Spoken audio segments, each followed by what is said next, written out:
Storm Team 44, powered by Bracket Heating, Air, and Plumbing. All right, we want to make sure that you are ready to go as we head into this evening, especially as those storms start rolling into the tri-state. Make sure that you do have that safety plan in place. You are running out of time. Make sure we've got that phone charged, because if we do have any power outages, you still need to have a way to get those watches and warnings. And that Storm Team 44 app is a great tool to have. You can, in the settings, you can set it to your area specifically. You can have it notify you for a specific type of warnings and watches. So just a great tool to have, because as we approach tonight, you do need to have a way to get multiple ways to get those watches and warnings. Don't just rely on those outdoor sirens. And as we approach this evening as well, we are going to be live here on 44 News. If you do happen to lose power, we will be live on Facebook as well as live streaming at WEVV.com. So you'll still have ways to make sure that you are staying in the loop on those watches and warnings. As we look at this evening, we are under that 4 out of 5 across the majority of the tri-state. There is a small area in our far southwestern communities under that 5 out of 5.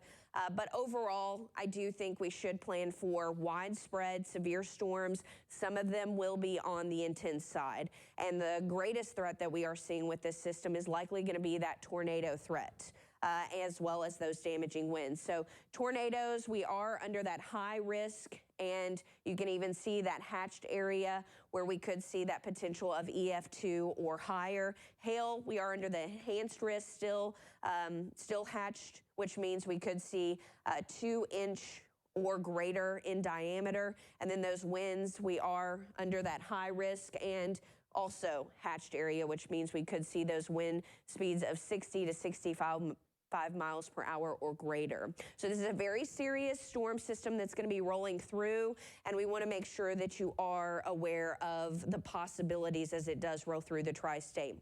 Quiet right now.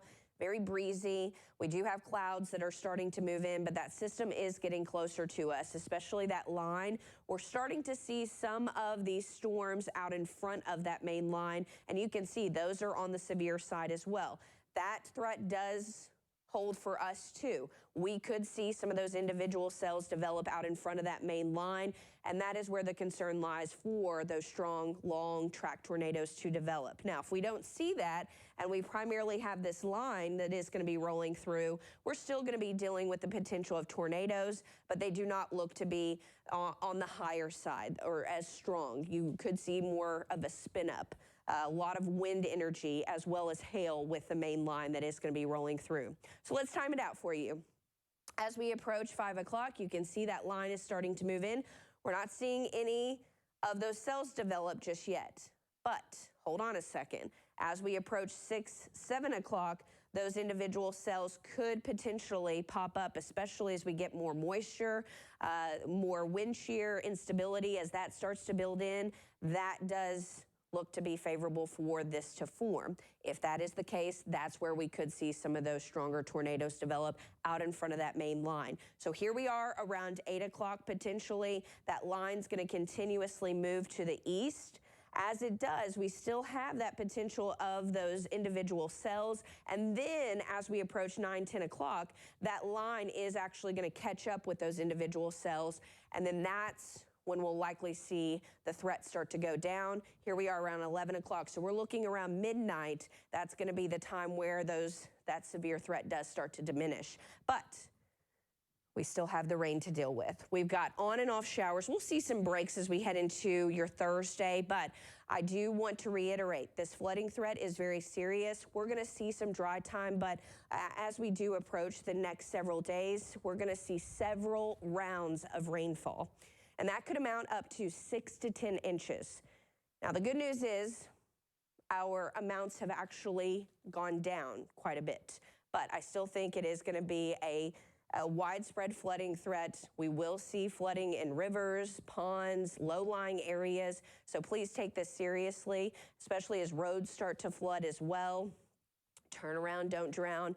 And I'm going to continuously repeat this over the next several days so we are getting it through our heads that this is potentially a life-threatening event for us across the tri-state. All right, as we head into Thursday night, we do see that potential of severe weather once again.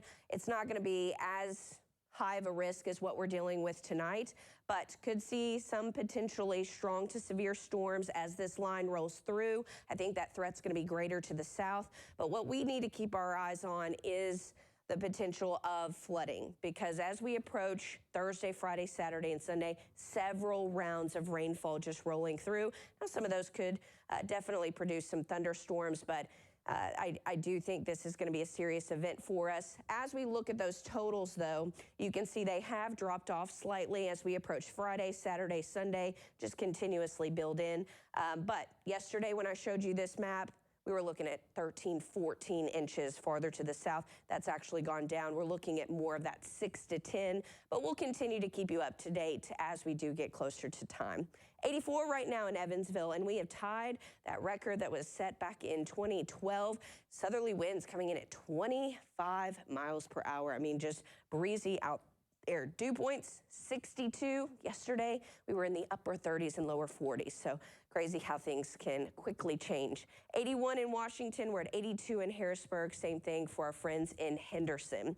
So tonight, we're under that severe threat. We're going to make sure that you are staying up to date with all the changes. Threat days continue through Saturday, and then we start to see drier and cooler conditions into next week.